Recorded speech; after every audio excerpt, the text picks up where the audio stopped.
Recorded Books presents Devil's Garden by Atkins, narrated by Eduardo Ballerini. The American public is ardent in its hero worship and quite as ruthless in destroying its idols in any walk of life. It elevates a man more quickly than any nation in the world and casts him down more quickly, quite often on surmise or a mere hunch. Roscoe Arbuckle, 1922. The Arbuckle case was the funniest case I ever worked on, and trying to convict him, everyone framed everybody else. Dashiell Hammett, New York Herald Tribune, 1933.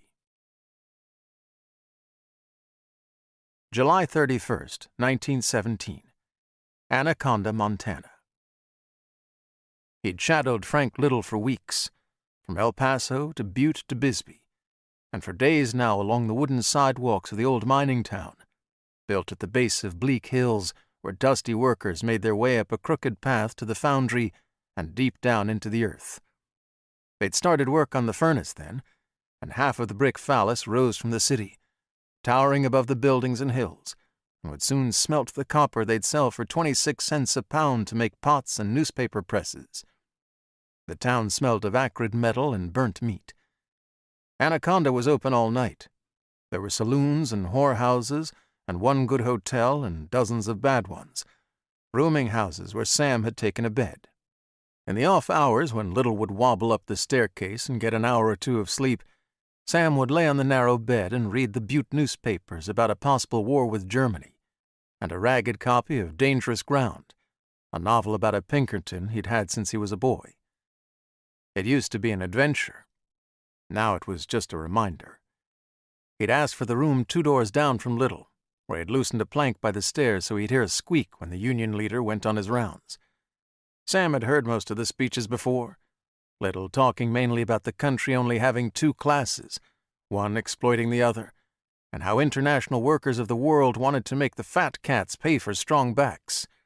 Little said he'd once been arrested for reading the Declaration of Independence on a street corner.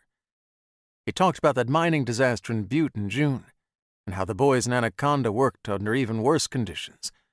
He called the furnace chimney another ivory tower where the wealthy burned up the common man.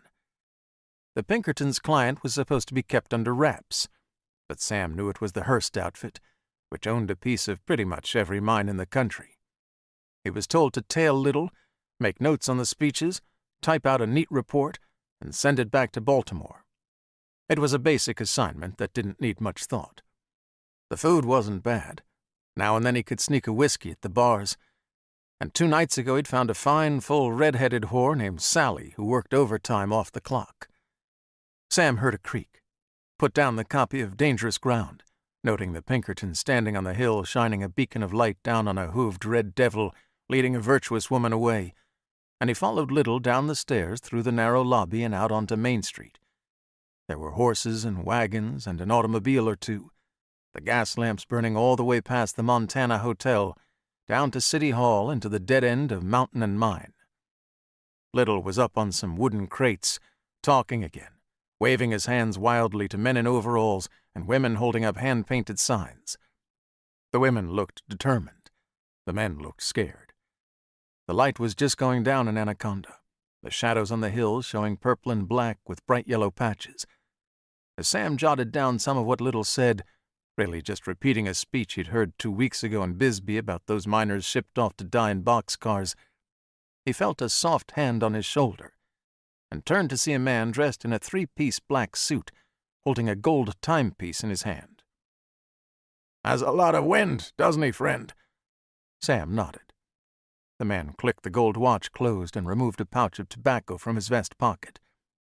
"He's gonna keep going. How about a drink?" Sam thanked him, but said no. "You're the Pinkerton, aren't you? One of them, anyway." Sam turned back. The man grinned and spit brown tobacco juice on the ground.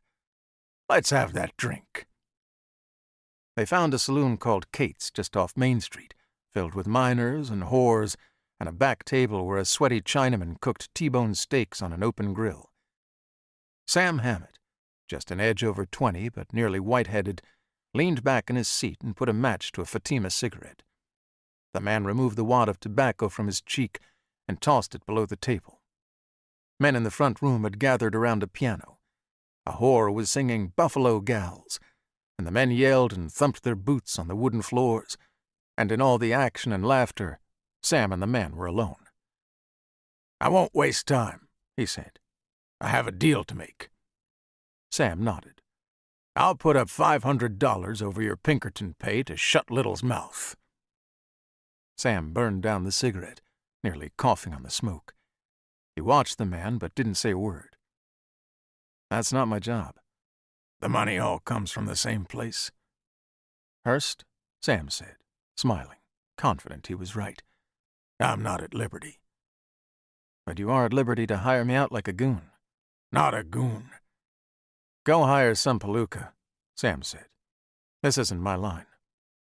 He stood. The man grabbed his arm, trying to stop him, and tried to crush great wide green bills into Sam's hand. "I'm not talking about a beating." Sam looked down at him, at his jug ears and iron-gray hair and dark complexion, and walked away into the crowd, brushing by a fat whore who grabbed his pecker through his trousers the way some shake hands.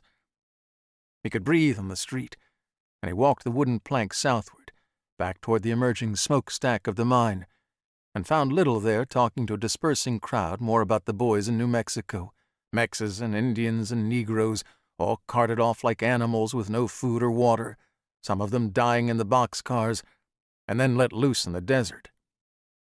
Sam checked his watch. He made a note. He followed Little to another bar, where the man drank until the early morning with two burly miners, the man never seeing him. Sam remembering everything he'd learned from his mentor in Baltimore. Not to worry about a suspect's face.